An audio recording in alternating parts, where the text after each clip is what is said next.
motion and measurement of distances. The story of transport. The 18th century invention of the steam engine by James Watt made the mode of transport a bit faster. The steam engines were soon replaced by the petrol and diesel engines of modern times. Nowadays, electric engines have made transportation quicker and faster. The 20th century inventions of the aeroplane and supersonic jets have made transportation even quicker. A car travels much faster than a bullock cart. Therefore, these two would definitely take different times to travel the same distance. Thus, it could not be guessed from the time taken about the distance people might have traveled. Thus, there arose a need for measuring distance. Need to measure distance. To measure a distance, we require two things. 1. The unit of measurement, that is, a reference with respect to which we can make a measurement. 2. Finding how many times our selected unit is used to measure the length. Thus, the result of measurement is expressed in two parts. The first part is the value or number, and the second part is the unit in which the measurement has been made. Why the need for standard units?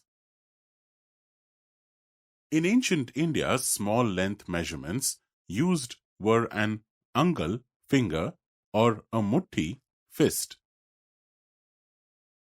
But all this changed when the French Revolution took place.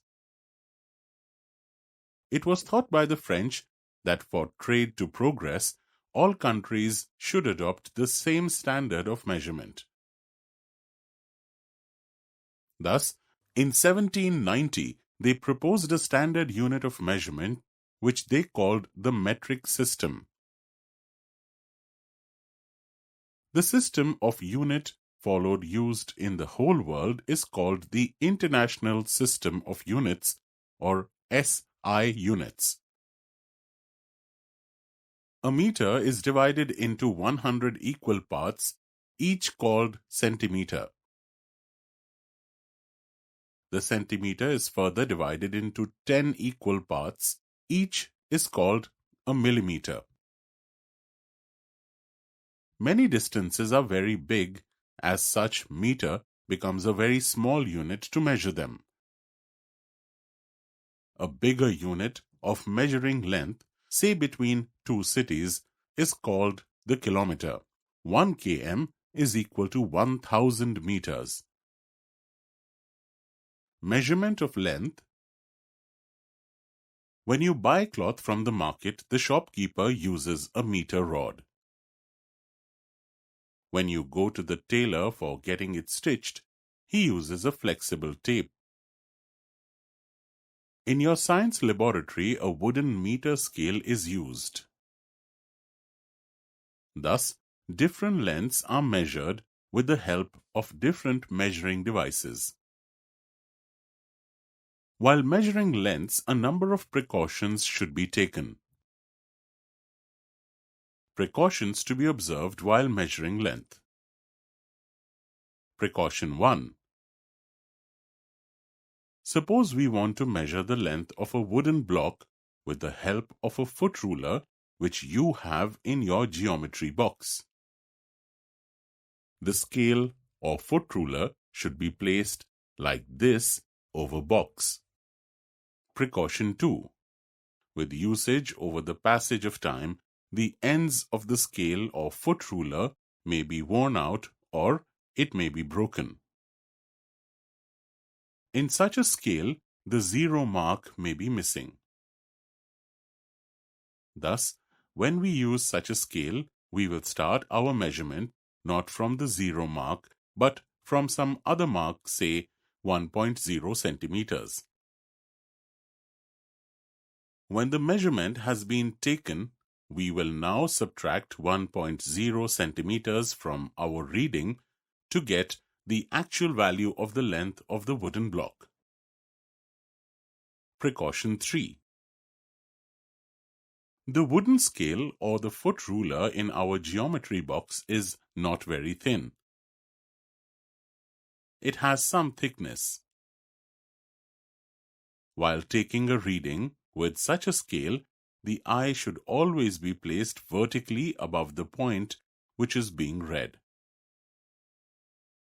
Measuring the length of a curved line. A thread is used to measure the line of a curved object. Motion. When you look around you, you find that there are certain objects which do not stay at the same place while others do. We say an object is in motion if it changes its position with the passage of time. As an example, with the passage of time, the hands of the clock change their position. Thus, the hands of the clock are in motion.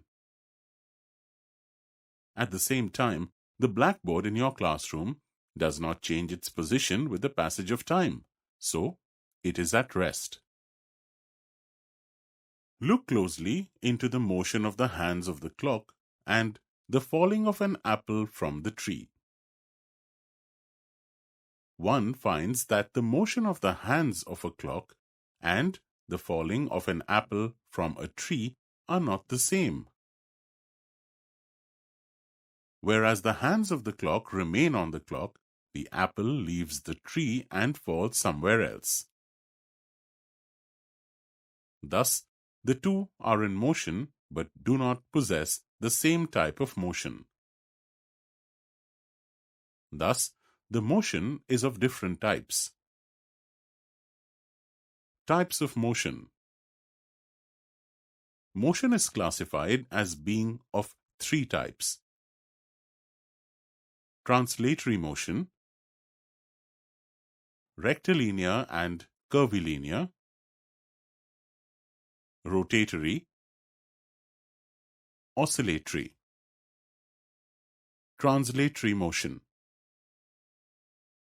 A translatory motion is a motion in which all the parts of a body move through the same distance in the same interval of time. Translatory motion is of two types: rectilinear motion, curvilinear motion. Rectilinear motion. The motion of an object is said to be rectilinear if it moves along a straight line, for example, a bird flying along a straight line, a car moving on a straight road. Curvilinear motion. The motion of an object is said to be curvilinear if it moves along a curved path, example, a stone thrown in the air, a basketball thrown into the basket. Rotatory motion or circular motion. A motion is said to be rotatory if an object moves in a circular path around a fixed axis without changing its position, that is, motion of a potter's wheel, motion of an electric fan. Oscillatory motion. An oscillatory motion is the back and forth motion which takes place about a mean position. In this motion, the entire body moves to and fro about the mean position. Example, motion of a simple pendulum, the motion of a swing. Vibratory motion. Vibratory motion is a motion in which a part of a body undergoes oscillatory motion and the remaining part remains at rest. When we pluck the strings of a stringed instrument, for example, guitar or sitar, etc., only the strings vibrate, whereas the instrument remains stationary. Example, motion of the strings of a guitar. Periodic motion. A motion is said to be periodic if it repeats itself after a fixed interval of time. Example, motion of the moon around the earth in 27.3 days, beating of our heart, and the motion of the earth around the sun in 1 year. Combination of motions. There are a number of motions taking place in daily life which cannot be classified as purely translatory, rotational, and oscillatory. These motions are a combination of any two of the above-mentioned motions. For example, when a ball rolls on the ground, it has rotatory motion as well as rectilinear motion. When a car moves on a road, it has translatory motion, whereas its wheels have rotatory motion. The Earth rotates around on its own axis and at the same time moves around the Sun. Thus, it too has both rotatory and translatory motion.